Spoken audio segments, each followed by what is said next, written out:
This is the reading for blog post number 5, Little Orphan Ashley. 2/22/25. Little Orphan Ashley.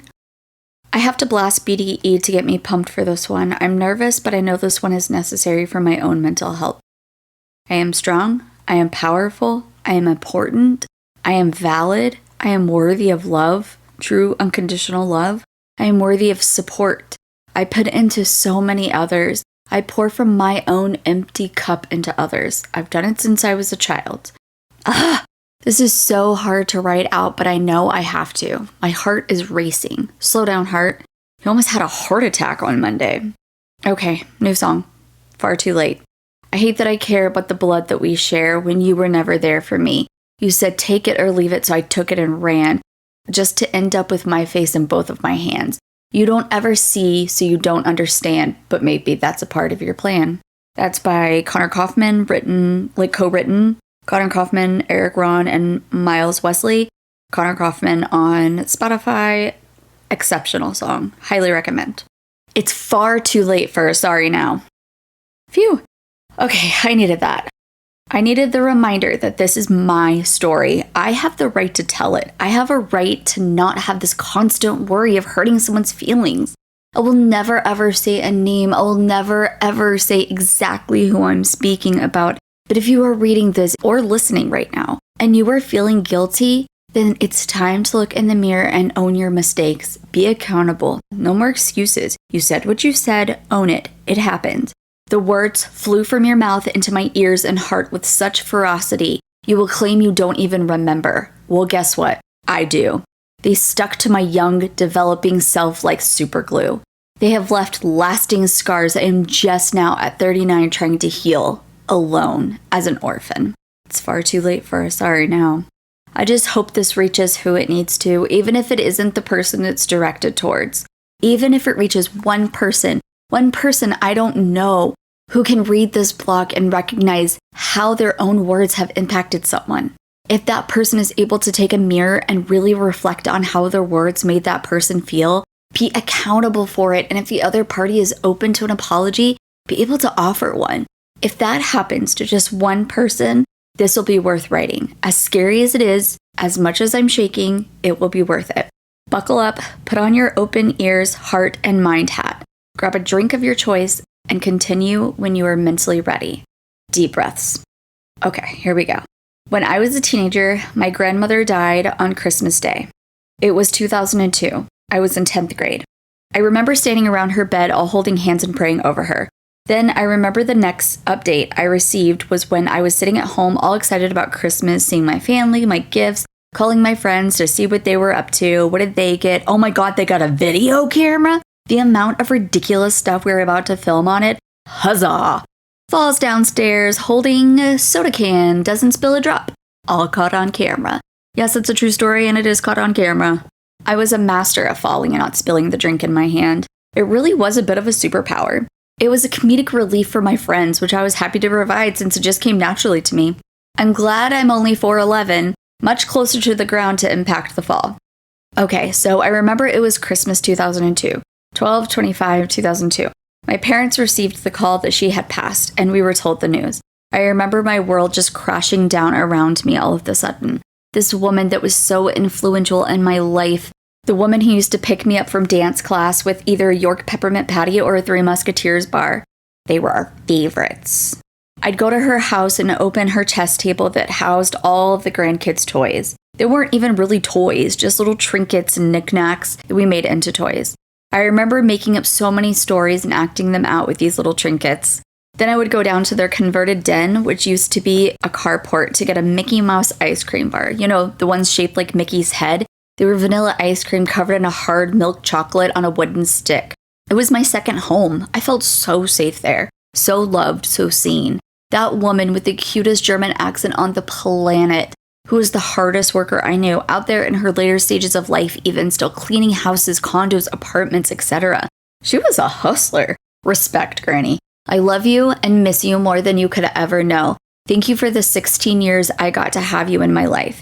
You made the biggest positive impact on me in a time where I felt like my home life was in turmoil. After that devastating blow, I didn't know where to turn or who to reach out to. I did reach out to a friend. Remember, we were teens and it was Christmas Day. I remember crying and telling them my granny had just died and how sad I was. They proceeded to tell me all about the awesome gifts they had gotten. I won't lie, it was a gut punch that has stuck with me all these years.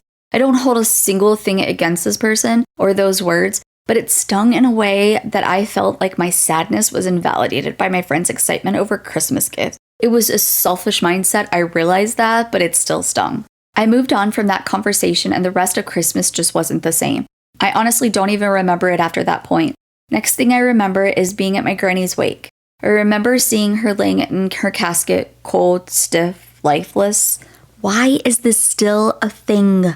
My mind started playing tricks on me and I thought I could see her breathing at one point. Still haunts me. So we were standing around as the family, chatting with the people who came to show their love and support and condolences. This is the hard part, and I don't know why I'm having so much trouble writing it out. I think because I feel like I'm exposing someone and shining a negative light on them when all I'm trying to do is show them how words affect others and how it affected me.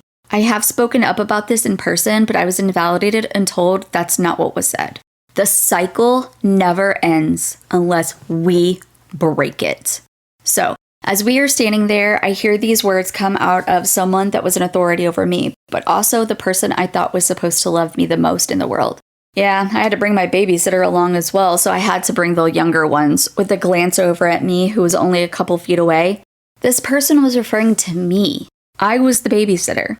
This was my grandmother, my flesh and blood. I have every right to be there, and every right to be there as her granddaughter who loved her fiercely. I deserved to be there as a family member. I deserved the same respect, love, support, and condolences as everyone else who just lost our matriarch. Instead, I was belittled, invalidated, and made to feel like this person's employee. Spoiler alert, this person was also my flesh and blood. Those words resonate in my head from time to time. My babysitter. That's all I was. I was there to look after the younger ones. It was just the story of my life. My summers were spent not going to camp or to stay with friends, except only overnight, and I had to be back the next morning so I could babysit. Note, unpaid, I might add. Or out to the movies or to ride bikes, etc. It was spent looking after the littles. I know, you're probably saying, well, they had to work, daycare was expensive, help your family. I was a child myself. I deserved to have my own autonomy. I had a right to fun, carefree summers as well. I didn't have any part in the creating or making of these humans. So why am I the one that's responsible for them? Because the economy was such crap? And we were so poor and money was being spent on things that were killing them? Again, child. How was that my fault? My responsibility? I'm healing from a 5.5 hemoglobin level. Normal is 12 to 14 in a woman. Under 6.5 is life-threatening. It required 2 bags of blood to bring me back from the brink due to my own uterus failing me so badly. I reached out to their father, the other person who helped make these children, raise these children, and is half legally responsible to them to help me with their care, to keep them on my days so I can just rest and heal and have my husband be by my side in case crisis strikes again and we aren't scrambling to find childcare for them. I didn't ask anyone else. I didn't expect anyone else, not even my husband, their stepfather, to take responsibility of my children. I went to their other parent. If he weren't able, I would have made sure they were home with me, tucked in my bed, trying to keep them still while I rest. I would never put that responsibility on another child, especially unpaid. Ever. Straight up, I was parentified, starting at 6.5 years old. There is no way around this fact. It is a fact. It happened. I've acknowledged that. I've tried to accept, forgive, and move on from it. I still have so much more work to do. A therapist is my next step once I'm out of this deep hole. My writing is helping so much. I can get it out of my head and out into the ether. I'm hoping my stories can even help someone, or at the very least, make them look within themselves at the impact their words have on them. Oh my gosh, I feel so much better just getting that tiny bit of information out. There's a whole volcano full of lava ready to explode in this brain, but for now, I will put a pin in that one. Moving on, I saw a quote yesterday that said, You can be fully fighting for your life, and people will only notice that you're not showing up for them the way they want. It resonated with me so deeply. There were certain people, 5 to be exact, that I felt were important enough in my life to not hear the news of me being hospitalized from social media. I asked my husband if he would reach out to 2 of them for me since I couldn't even think properly. The responses warmed my heart, especially one who was super skeptical of our relationship. She loves me fiercely. She protects me and tries to protect my own heart from itself.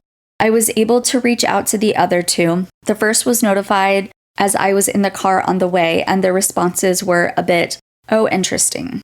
Neither one asked how I was feeling, how I am, how if they can help in any way. The responses were jarring. These people are people I love dearly. There were no questions, no follow-ups, just statements being thrown at me. Information I did not need or care to know in that exact moment. Or at all, to be quite honest. I was at my lowest low, literal rock bottom, death's door in more ways than one. And I can't even get a how are you doing? How are you feeling? Do you want to talk? I know how scary this must be for you. How can I help? Nope. I will not be actually writing out what the responses were because it would be too revealing, but this is how I interpreted them. You almost died? Dang, that sucks. I'm sorry. Tell me what happened. Anyway, moving on past your medical crisis, this is what I'm doing. This other person is needing my help, so I'm by their side, no questions asked. I'll pray for you. I'm atheist. Shh. Another one that started this whole blog off. Glad you're home. Wish I could help in some way. Never even asked if there was a way or how they could help. Just assumed they couldn't. I don't want their money. I don't want them to fly out here to help me physically. I was hoping for their love, support, compassion, and care, a listening ear, a conversation instead of being talked at, instead of hearing, I'm glad you are this and that based on what they are seeing on social media. Reach out to me and ask how I'm doing. Do not assume. I am not okay. My situation was dire. It is valid. It was scary. It does not take away or invalidate anyone else's experience, their own pain, their own trauma, their own worries. It is not a competition about who is falling apart more. It's like what Thumper says. Don't have anything nice to say? Don't say anything at all. What they said wasn't unkind, but it didn't leave any room for conversation. It didn't leave any space for me to feel like I could share how I was feeling and what I went through without having what they're doing and who they're caring for brought to the table. No one was talking about that person. Yes, I know about that. I reached out when I was told and asked if that person was okay and what was going on. I didn't assume they were going to be okay. My pain is valid. Your pain is valid. It's not a competition. Your money struggles are valid. My money struggles are valid. It's not a competition. I've always wondered, if I didn't wake up one day, would anyone even care or notice? Would anyone even be at my funeral? Who would even organize it? That answer now is my husband, as well as my fierce protector, who reminds me my feelings, story, and experience are valid. Her and I clung to each other like no other because we were feeling rejected by those that we thought loved us the most. Turns out we loved each other more. We were each other's support when no one else could be bothered or cared enough. She's my complete opposite in almost every way, but she's my soulmate. I got lucky to have 2. I have a soup snake and a soulmate. That experience made me realize I almost didn't wake up the next morning, and if that would have happened, would those people have any regrets? Wish there was more time? More they would have said? It opened my eyes to the fact that if I had died, I would have died with regrets. With things left unsaid, I would have wished for more time. Moving on to a more positive tone, and the ones I want to highlight for truly reaching out in a meaningful way. Someone I've never met. She is friends with my husband. I consider her my friend as well, but we've never even met in person. Yet. She was one of the first to check in on me, to truly check on me.